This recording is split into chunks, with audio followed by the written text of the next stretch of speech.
eu separei aqui, nesse momento agora, para a gente responder algumas questões sobre Thomas Hobbes que caíram aí no vestibular do Enem. Então, vamos lá para uma questão que caiu em 2015 sobre aí o Thomas Hobbes.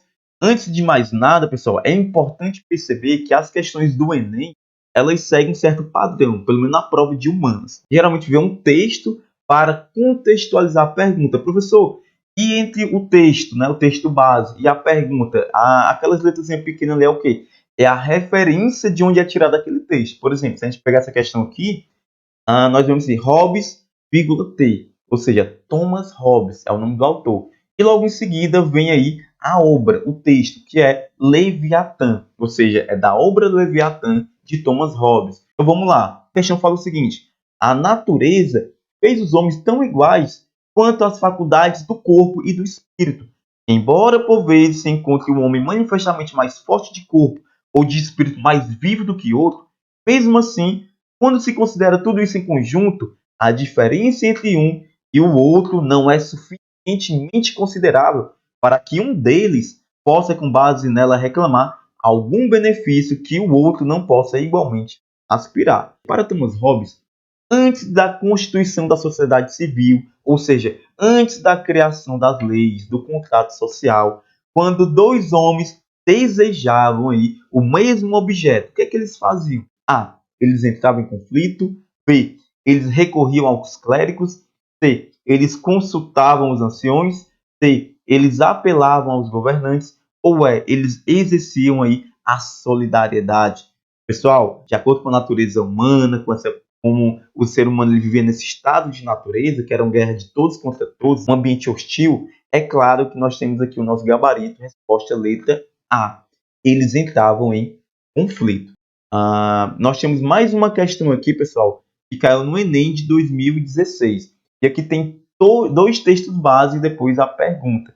Para a gente ganhar tempo aqui no vídeo, já que é um vídeo só sobre o Thomas Hobbes e a pergunta vai ser sobre o Thomas Hobbes, a gente vai ler somente o texto do Thomas Hobbes e já pular para a questão, tá bom? Eu vou sair aqui do slide. Até aqui, expus a natureza do homem, cujo orgulho e outras paixões o obrigaram a se submeter ao governo, juntamente com o grande poder do seu governante, o qual comparei com o Leviatã. Tirando essa comparação dos dois últimos versículos do capítulo 41 de Jó, onde Deus, após ter estabelecido o grande poder do Leviatã, lhe chamou rei dos soberbos. Não há nada na terra, disse ele, que lhe possa comparar. Thomas Hobbes e John Locke, importantes teóricos contratualistas, discutiram aspectos ligados à natureza humana e ao Estado. Thomas Hobbes, diferentemente de John Locke, entende o estado de natureza como é que o Thomas Hobbes, pessoal, entendia o estado de natureza? Ou seja, o estado anterior à criação das leis morais. Como ele entendia? Vamos lá para o Thomas Hobbes. Ele entendia o estado de natureza como uma condição de guerra de todos contra todos, miséria universal, insegurança e medo da morte violenta. Pessoal, não preciso nem ler as outras alternativas. Era dessa maneira mesmo que o Thomas Hobbes ele via o estado de natureza, ele entendia o estado de natureza humano. Ou seja, era um estado de guerra, de conflito, um ambiente hostil, de miséria, insegurança e o medo da morte violenta. Então, nosso gabarito para essa questão é o gabarito A, tá bom? Então, vamos lá, letra A. Vamos para mais uma, né? Essa questão, pessoal, caiu aí no Enem de 2018. E fala o seguinte, né? Tudo aquilo que é válido para um tempo de guerra, em que todo homem é inimigo de todo homem, é válido também para o tempo durante o qual os homens vivem sem outra segurança senão a que lhes pode ser oferecida pela sua própria força. O que é que ele está se referindo aí, pessoal? Esse texto é da obra Leviatã, do Thomas Hobbes. O que é que ele está se referindo aí? Ao estado de natureza. Não vamos concluir com Hobbes que, por não ter nenhuma ideia de bondade, que o homem seja naturalmente mau. Esse autor deveria dizer que, tendo o estado de natureza, aquele em que o cuidado da nossa conservação é menos prejudicial ao dos outros, esse estado era, por consequente, o mais próprio à paz, mais propício à paz, mais conveniente ao gênero humano. Então nós temos aí uma contraposição ao pensamento do Thomas Hobbes aí, declarado por Rousseau. Ou seja, o ser humano, para o Rousseau, ele não é naturalmente mal, né? Na verdade, o estado de natureza, ele era propício à paz. É o que lá na frente nós vamos chamar de o mito do bom selvagem, né? O ser humano é bom por natureza, mas é a sociedade que o corrompe. Mas vamos lá para a pergunta e fala o seguinte: os textos apresentam divergências conceituais entre autores que sustentam um entendimento segundo o qual a igualdade entre os homens se dá em razão de uma. Pessoal, então nós temos aqui A, uma predisposição ao conhecimento, submissão ao transcendente, C, uma tradição epistemológica, ou D, uma condição original, ou é uma vocação à política. Pessoal, o que se trata aqui, o que eles estão refletindo, tanto Thomas Hobbes como Rousseau, é a condição original do ser humano, ou seja, esse estado de natureza. Qual era a condição original do ser humano? Era um estado de guerra de todos contra todos, ou sem as leis, né, sem as leis morais aí, o ser humano, lá no seu estado de natureza, ele era propício à paz, a conviver aí com uma sociabilidade harmônica, né? Então nós temos aqui eles estão discutindo uma condição original aí do próprio ser humano. Pessoal, essa questão aqui, ela caiu, ela caiu no Enem em 2020 e vai dizer o seguinte, deixa eu passar aqui para baixo, aqui, né? Pronto. E vai dizer o seguinte: o fim último, causa final e desígnio dos homens ao introduzir uma restrição sobre si mesmo, mesmo sob a qual o vemos viver nos estados, é o cuidado com sua própria conservação e com uma vida mais satisfeita, quer dizer, o desejo de sair da miséria condição de guerra que é a consequências necessárias das paixões naturais dos homens, como orgulho, a vingança e coisas semelhantes. É necessário um poder visível capaz de mantê-los em respeito, forçando-os, por medo do castigo, ao cumprimento de seus pactos e ao respeito às leis que são contrárias às nossas paixões naturais. Pessoal, esse texto também é tirado da obra Leviatã, do Thomas Hobbes. Para o autor, ou seja, para Thomas Hobbes, o surgimento do Estado civil, ou seja, do contrato social, né, das leis morais, estabelece condições para o ser humano fazer o quê? Vamos lá. A. Internalizar os princípios morais, objetivando a satisfação individual. Pessoal, a gente viu com o contrato social, o ser humano ele vai se abdicar da sua liberdade individual, da sua autonomia. Então, nós podemos descartar já aqui de cara essa letra A, né? Ele não vai ter uma satisfação de dar vontade individual, porque a satisfação individual ela é produzida no estado de natureza e não no contrato social, né?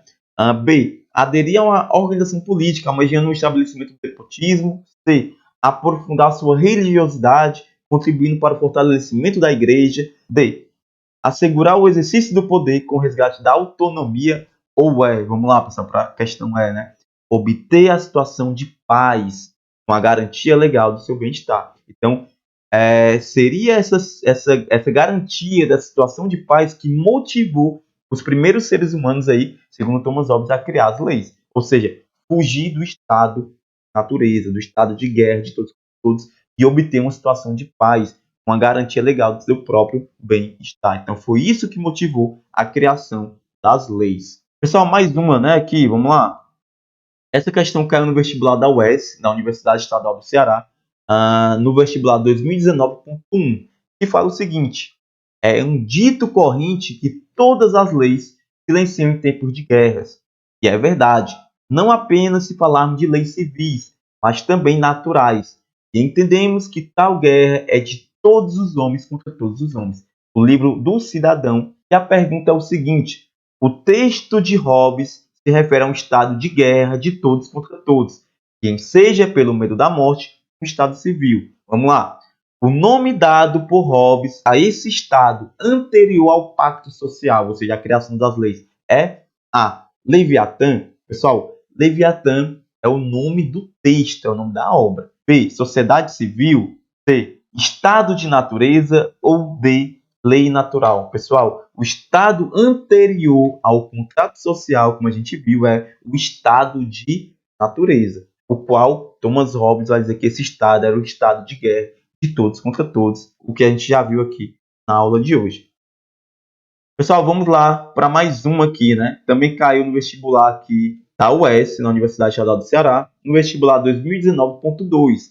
que fala o seguinte: um dos argumentos em favor do direito amplo ao armamento individual é o que afirma que cabe ao próprio indivíduo e não ao Estado a proteção de sua vida e de sua propriedade. Esse argumento pode ser entendido, nos termos da filosofia de Thomas Hobbes, como um direito de natureza, que o pensador inglês define no seguinte modo: o direito de natureza é a liberdade que cada homem possui de usar seu próprio poder de maneira que quiser, para a preservação de sua própria natureza, ou seja, de sua vida. E nós vamos para a pergunta que fala o seguinte: com base na definição acima, considere as seguintes afirmações. O que é que a gente vai verificar aqui? Se as afirmações estão corretas ou não. Primeira afirmação: o direito de natureza não garante a vida de ninguém. Pessoal, no estado de natureza, havia uma garantia de vida? Não, né? Claro que não, porque era um estado de guerra de todos contra todos. Então, nós temos aí o item 1 verdadeiro. Vamos lá para o item 2. O direito de natureza não garante a propriedade individual. Pessoal, no estado de natureza, há uma garantia da propriedade individual? Não.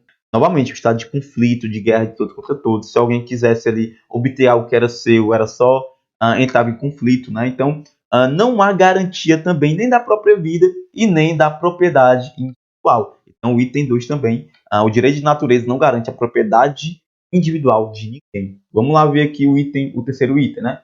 O direito de natureza é igual para todos. Pessoal, o direito de natureza é igual para todos. Pessoal, no estado de natureza, o que a gente viu lá no texto do Thomas Hobbes, que era um estado igual para todos. Todo mundo poderia fazer o que bem entendesse. Por isso era um estado de conflito. Então, o item terceiro aí também é verdadeiro. Logo, o item 1, 2 e 3 são verdadeiros. Nosso gabarito, resposta, letra C. Tá bom? Vamos lá para mais uma, pessoal. Essa também caiu aqui no vestibular da UES 2022.1. Pessoal, para a gente ganhar tempo, eu vou passar logo aqui para a pergunta. No que diz respeito ao estado de natureza, como mencionado, considere as seguintes afirmações. Então, o que a gente vai fazer aqui nessa questão? A gente vai ver os itens que são verdadeiros e os que são falsos, como a gente fez isso na questão anterior. Então, vamos analisar o primeiro item. Fala o seguinte, deixa eu vir aqui para cima. Pronto. Entre o estado de natureza e o estado civil, ou seja, o estado de sociedade, há uma relação de contraposição, né? O estado de natureza e o estado aí, civil, né? O contrato social. Pois o estado de sociedade surge como antítese corretivo do estado de natureza. Pessoal, verdadeiro ou falso? Verdadeiro, né? O estado civil, o contrato social, ele surge contra uma contraposição, uma ação corretiva do estado de natureza. Não é à toa que Thomas Hobbes ele vai afirmar que o contrato social ele surge pela motivação de fugir do estado de natureza. Então, é uma ação corretiva desse estado de brutalidade. O primeiro item, verdadeiro. Vamos lá para o segundo item, né?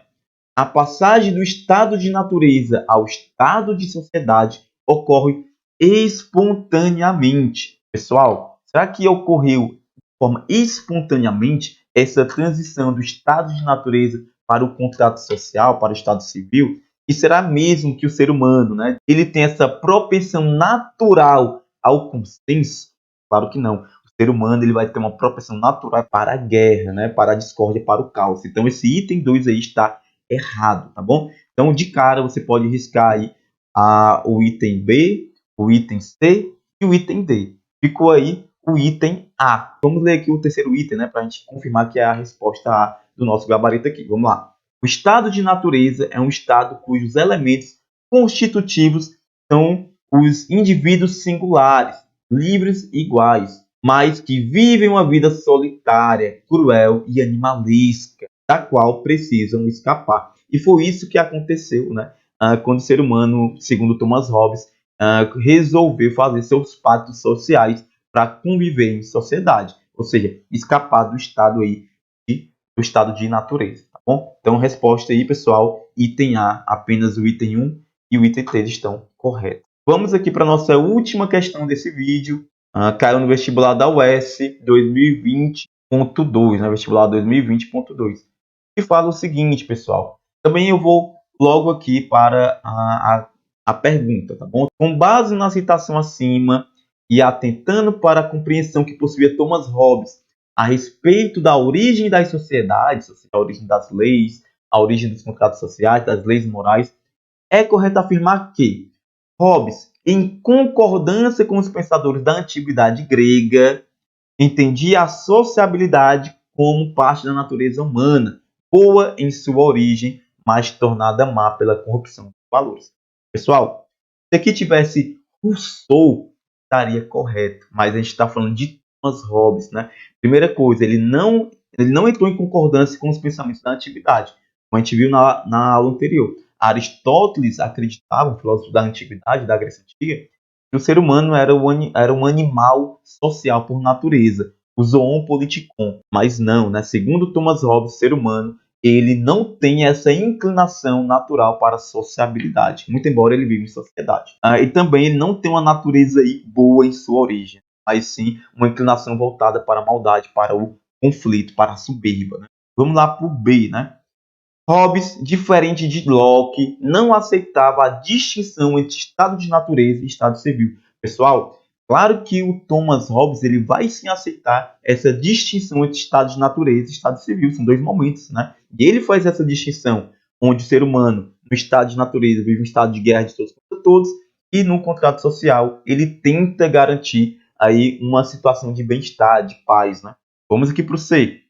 Hobbes, da mesma maneira que seus contemporâneos, entendia que o estado de guerra de todos contra todos era determinado pelo absolutismo, pela soberania absoluta que deveria ser combatida. Bom, primeiro ponto. Thomas Hobbes ele não concordou com seus contemporâneos. Por exemplo, Rousseau. Né? Então, da mesma maneira que seus contemporâneos, já está errada a questão aí. Segundo, ele não entendia que o estado de guerra de todos contra todos era determinado pelo absolutismo. Não, mas sim pela natureza do próprio ser humano. Esse estado de guerra não tem a ver com o absolutismo. Na verdade, o absolutismo, né, o Estado é o que vai frear esse estado de guerra de todos contra todos, esse caos. O estado de guerra de todos contra todos é determinado pela própria natureza humana. Bom, item D, né, que só sobrou ele no nosso gabarito. Vamos lá. Mas vamos ler, né? Hobbes defendia que a rivalidade de cada um com cada um era a condição natural da humanidade. Uma nova arte política baseada na renúncia do direito natural e o medo da punição foi a solução. E realmente foi isso que aconteceu. Foi isso que motivou aí a renúncia do direito individual a fim de sair do estado de natureza, que era um estado de conflito. E aí, almejando uma situação de bem-estar, de paz, o ser humano cria seus pactos sociais e elegem e legitimizam aí um poder, no caso aí, o monarca. Então, pessoal, essa aqui foi a nossa aula de hoje, né? Espero que vocês tenham gostado. Se ficou algo que não ficou compreendido, comenta aí, deixa nos comentários. Novamente, se você não é inscrito no canal, se inscreve aí no canal para você não perder nenhum vídeo quando eu postar. Mais uma vez, se você quer ainda se aprofundar mais e mais aqui nos meus trabalhos, né? Me segue lá no Instagram e adquira lá o seu livro, O Amor Segundo Filósofos Gregos. É isso aí, pessoal. Até mais e até os nossos próximos encontros. Tchau, tchau.